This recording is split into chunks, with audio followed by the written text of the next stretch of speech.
Pri pive často vznikajú extrémne zbytočné otázky. Však. Napríklad ako táto.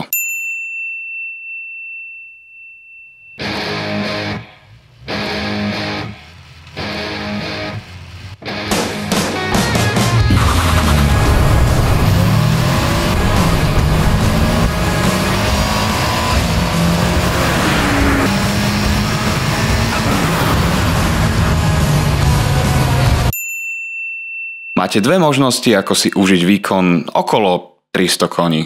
Buď to v tichosti a so spokojným susedom, ktorý nemá na pohľad absolútne čo závidieť, alebo tak, že vrieskate celému svetu, ako strašne silné a rýchle je vaše auto. Celkom pekné. Diskrétne.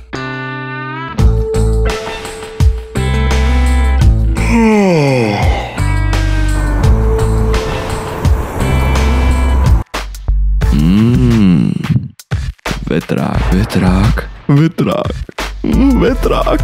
Brembo. Vetrák. Spoiler. Rozdiel to ale nie je iba zvonka. Vetrák.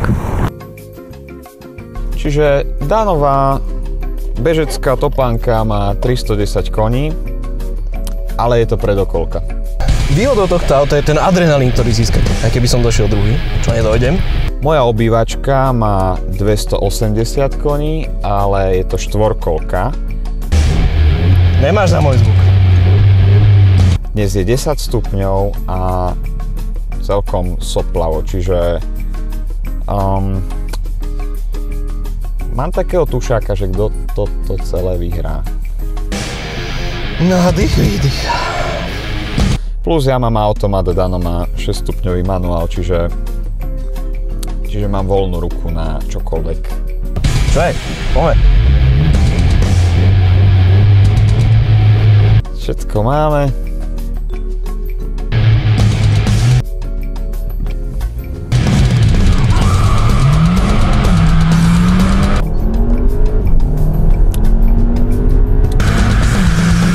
Stovka. 120.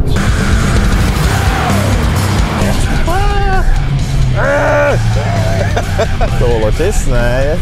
Nedal som to!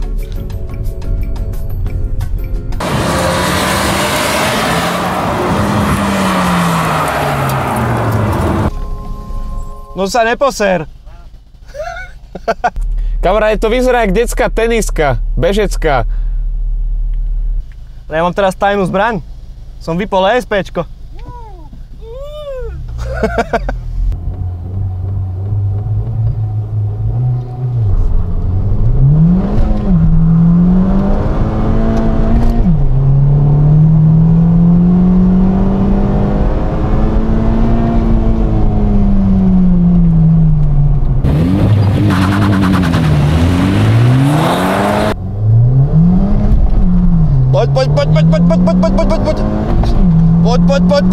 Poď. Yes! Yes! Čajičkár!